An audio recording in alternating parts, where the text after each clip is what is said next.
Our next questioner is Leah Connolly, a Democrat from Philadelphia. She's a program coordinator and museum educator. Leah? Philly girl. I married a Philly girl. Ooh, Philly girls are the best. Philly girls are okay, I'm sure, but he didn't marry a Philly girl. It's one of many, many lies Joe Biden tells him all the time, like breathing. He's lying. He's talking about Dr. Jill Biden, not the first life Dr. Jill Biden. And Jill tells a whopper here several years ago to Piers Morgan about Joe and her and their first date. Fascinated by this story that he basically got his eyes on you when he saw a picture of you in an advertisement. Is this true?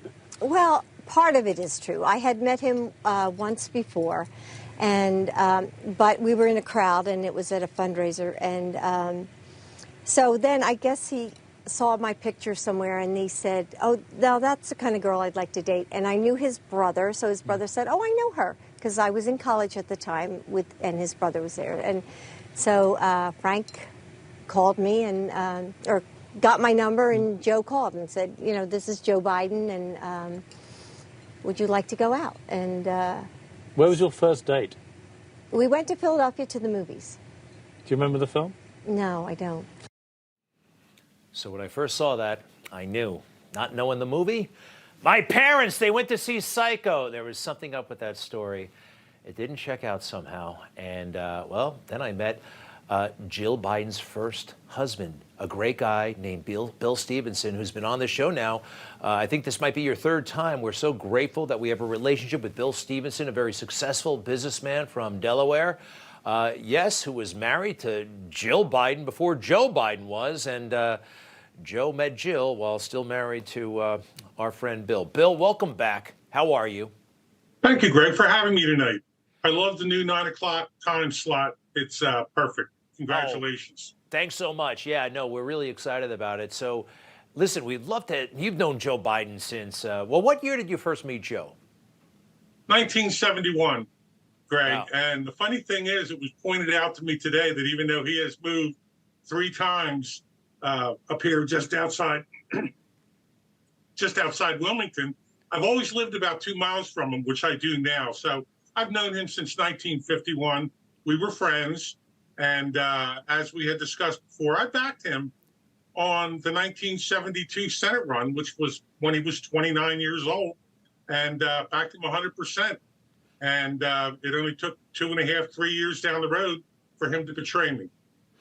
1971, I think you momentarily, slip of the tongue, said 1951. You met him in 1971. Did I say 51? I was thinking maybe her birthday to 51. Sorry. Oh, okay. Sorry, Greg. No, not at all. We know, and you've told the story to us before. 1971. So, without going into all the details, which you and I have done before, the interview is on our website. You're married to Jill. You're working with Joe, trying to get him elected, throwing fundraisers. And at some point, Joe starts a relationship with your then wife. You have no doubt.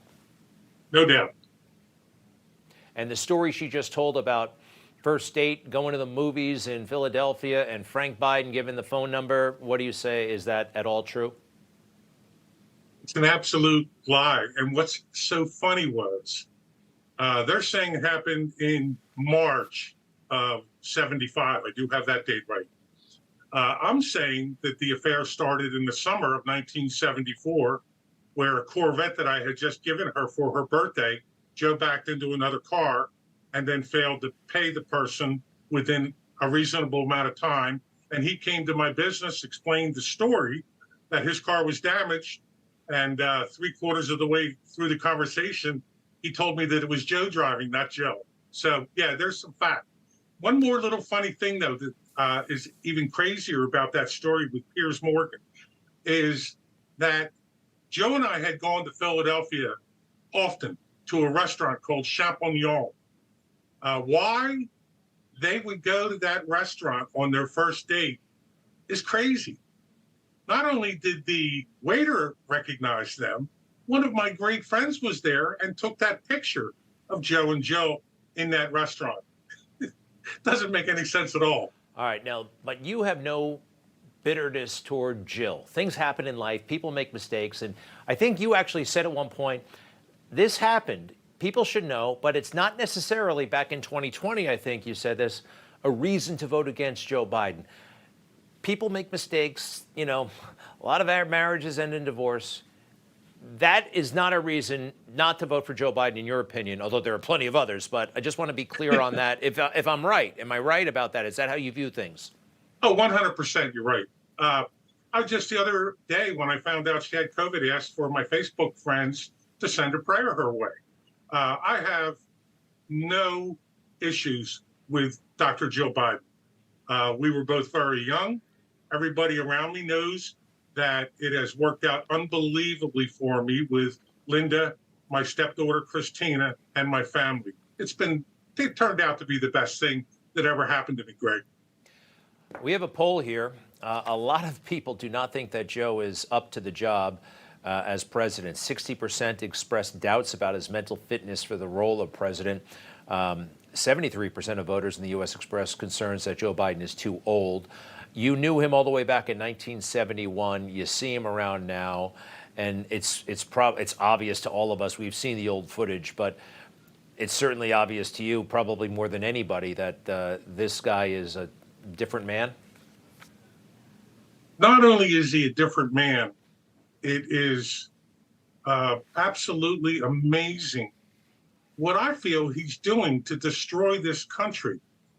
Greg, we've all had those friends that were lying their whole lives. You know, you lose those friends hopefully down the road, and that's what's happened to him. I'm probably the only guy that has known him for 51 years. And just because I can't get away from him, it seems that I watch what's going on. Those guys that continue to tell lies, he told them literally on the first fundraiser that I did with him, he stole a story from me, and I think some of your viewers have seen that story. But this guy has lied so much. And what happens to those people over time is that they don't know where the lie ends and where the truth is, and especially later on in life. You begin to confuse them. I mean, I'm 75. My whole life has been an open book to my friends. All my best friends I went to prep school with, my 5 closest loyal followers and friends have known me for almost 55, 56 years. Nothing has changed between the 5 of us. Boy, what's changed between Joe is it's dangerous for the country, and it's dangerous for a country that I love. Bill Stevenson has such remarkable insight and perspective into the president, his wife, and everything that's happened over the years. Amazing perspective. To be continued, sir. Many thanks. Bill Stevenson. Thank you very much, Greg, and God bless you.